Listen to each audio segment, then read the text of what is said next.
So tonight, we're here to celebrate preservation. And who better to talk about the amazing digital preservation efforts we all depend on every day than the founder and digital librarian of the Internet Archive. Please join me in welcoming back to the stage Brewster Kahle.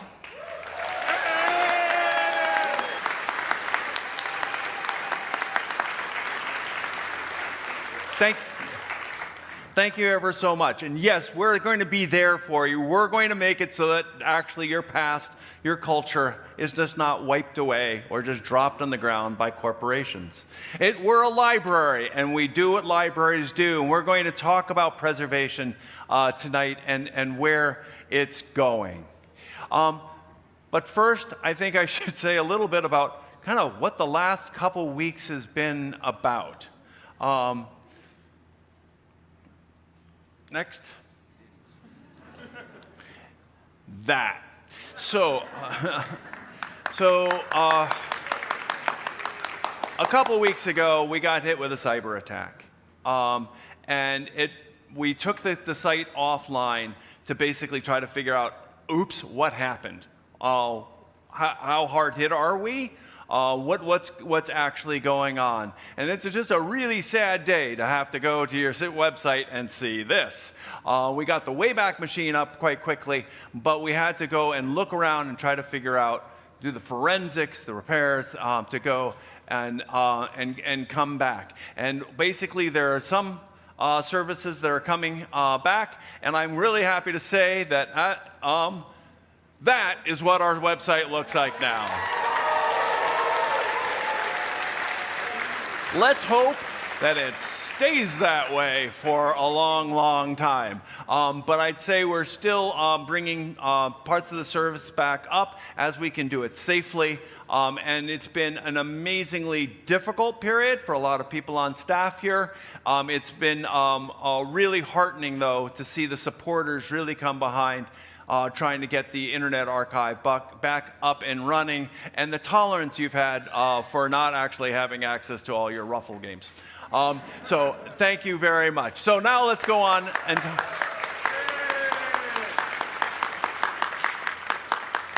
So I thought when I first got into this whole area 40 years ago, the idea of building a library was mostly a technical task. That preservation was mostly a technical thing. You know, you gotta do a good job of it, you know, buried in the desert, maybe for safekeeping, but it's just not that hard. Boy, was I wrong. What I found, it's a much more interesting and challenging project. And I think a lot of people, when they think of digital preservation, they think of only one component. And I thought I'd just go over sort of the list of things that I found that are required to all work together to be able to digitally preserve our culture and make it continue to be relevant to a new generation. It starts with the analog, of trying to get the analog materials online, and it turns out to be actually quite challenging.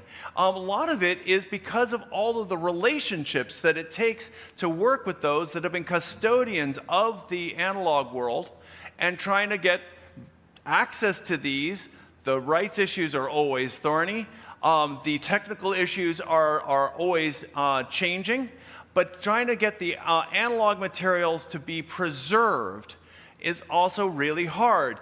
If you take the way the library system goes and puts them on shelves, that's great, except when they want the space back, they go and deaccession those materials, or they put them in off-site repositories. The off-site repositories are extremely expensive, so they fill them up, and they need to do something else with them. So we've not only gotten good at digitizing materials, but there's now a new organization that is mission aligned that does the long-term preservation of millions of books, music, and video.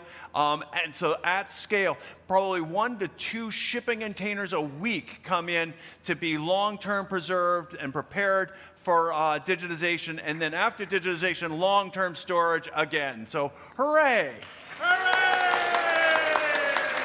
So that's going and preserving analog materials. Then there's going and doing born digital materials. This is completely great. So a story, our very first web crawl in 1996 was in partnership with the Smithsonian Institution when we tried to argue and we talked to them and said, hey, this web might come to something. And they said, you're right. It might be like the next bumper sticker or presidential elections or the next pin. So let's go and work together and archive the 1996 presidential election campaign websites.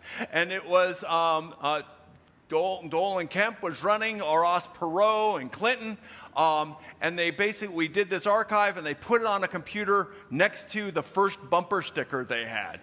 So anyway, but collecting born digital was new, at least to us, but I think a lot of other people. Or how do you go and take floppies and make these things available over long periods of time? It's really, really challenging. What we found is the key component to being able to do this is partnerships. To take these materials is now a joint project of about 1,300 libraries that we're working directly with to go and build the web collection, and to go and build a television collection, and to build the software collections of born digital materials, things that were never available. So it's not just sort of a heroic effort of the Internet Archive does it all. Not at all. It's a gigantic community effort to try to collect the born digital. When people mostly think about doing digital preservation, they just think about the bits. How are we going to go and preserve the bits? And so there's, okay, we should use DNA or whatever, and they're right. But it's challenging. Every 5 years, we've got to go and refresh the collection. And we have to have not only the technology and the money, but the people that want to do it, to go and make these bits available forever. And if you turn and the little blinking lights, the green row, but all the little blue lights, are actual, this is about 15 petabytes, or about 10% of the primary copy of the Internet Archive is running in this room. So the idea is to go and do these preservation steps, then make copies other places, to be able to do long-term preservation of bits. What it's required, though, is ongoing, coordinated, supported activity over decades. And this group is, I think, doing a fabulous job of this.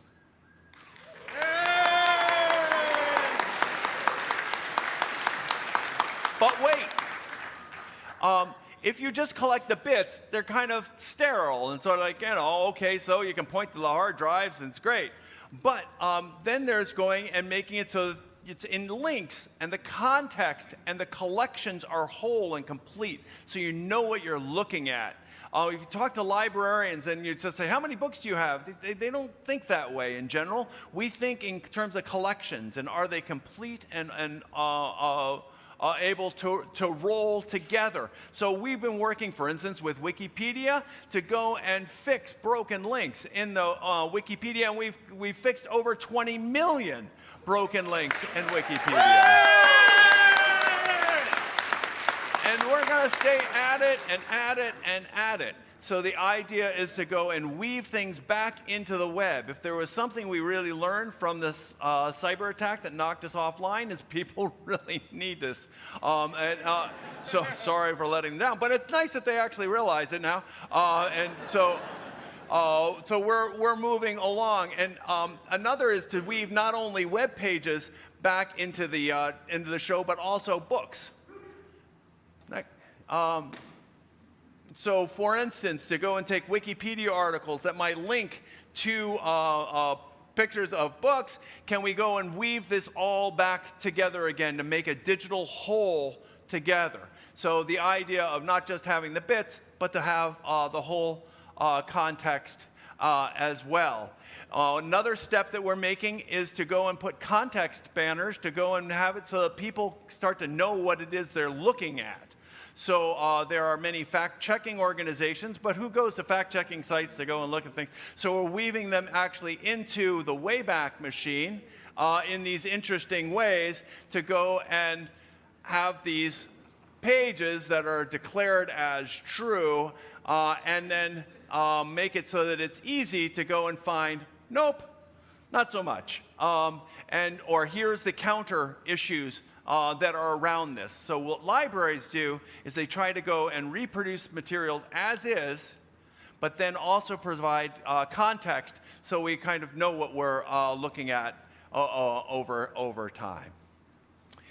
Another aspect that has been really challenging for us is dealing with format obsolescence. So not only just keeping the bits alive, but keeping them usable. So if you have a IBM PC game, like the awesome Prince of Persia, how are you going to do that if your old IBM PC doesn't work anymore? Some formats you can just make new versions of, like movies going forward, but others you have to emulate. Jason Scott, who started this off, really had this idea that I thought was crazy to go and get these emulators that are written in C, cross-compile it into JavaScript, bring it into your browser, boot an IBM PC in your browser, and then use the Internet Archive as a giant floppy drive and be able to get to see Prince of Persia. And it worked.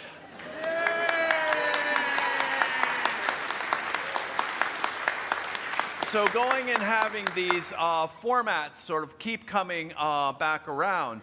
And another is Flash. Even in our time, Flash was very, very popular. And it was underneath a lot of other people's creative works. So unlike books where you can go and hold on to it forever if you bought it, what happens when you have a game on top of a platform, Adobe Flash, that Adobe doesn't want to support anymore? Well, these are proprietary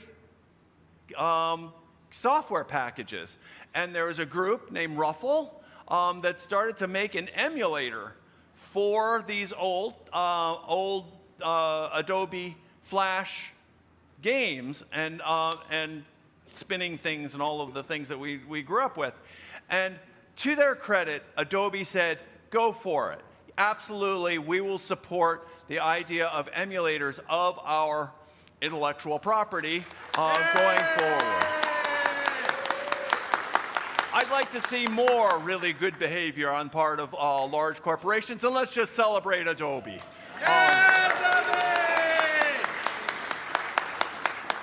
So going in and preserving formats would then be able to make it so that next generation can go and experience these things within a world that they that they would know. But we're not done yet.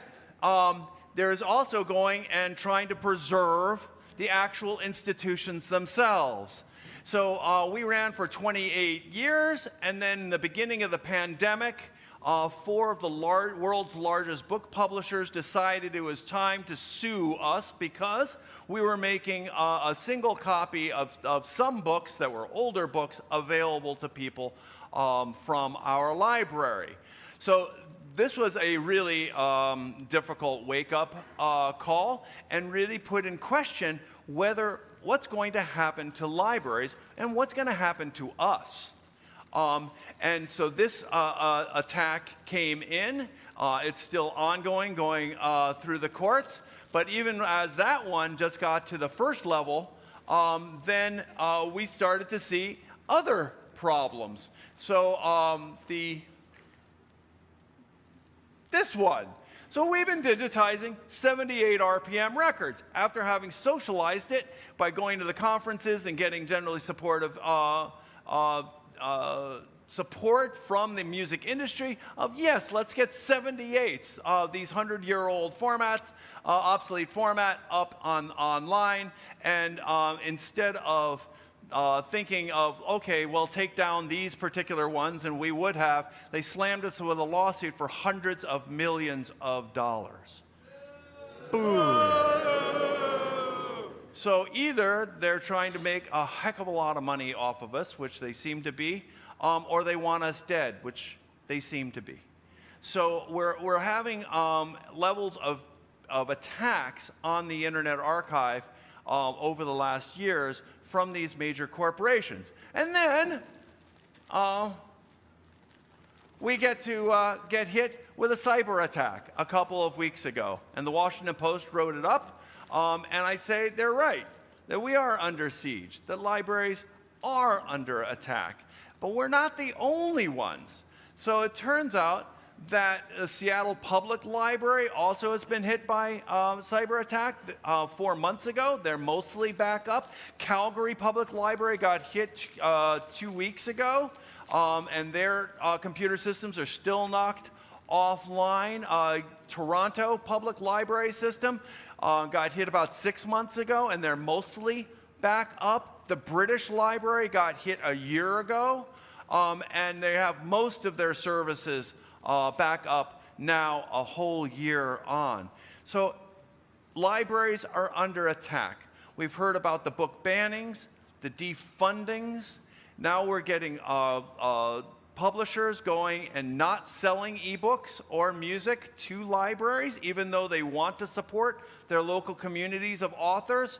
They're only doing these license deals that are escalating in prices, and it's a problem. So we have a real problem at the library system level, that libraries are not building digital collections.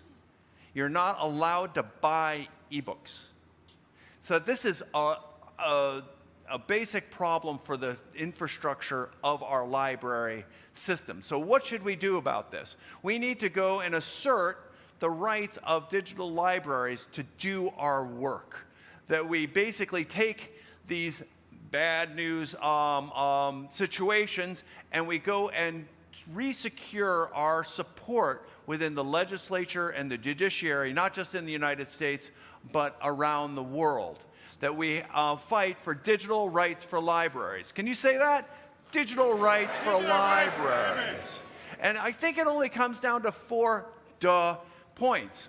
One, we need to be able to collect materials. We need to be able to preserve materials. We need to be able to lend materials. And we need to be able to interoperate with other libraries. It's what libraries have always done.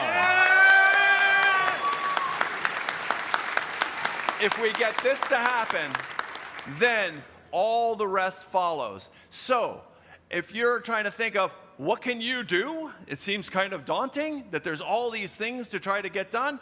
Well, pick a brick and make some progress on it. Pick a brick. It's going to start with you. That you guys are going to be the analog preservation, born digital, bits, links in context, format conversion, supporting the Internet Archive. Please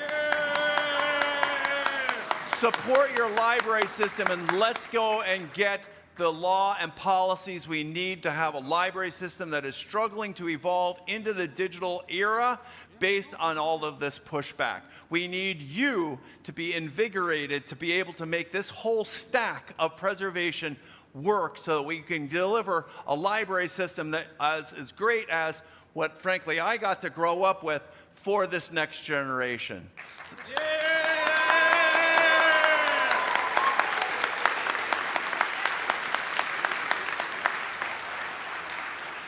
So, do you know what role you should be playing? Yes, right? That there's lots of roles and possibilities for making all of this happen. So thank you very much.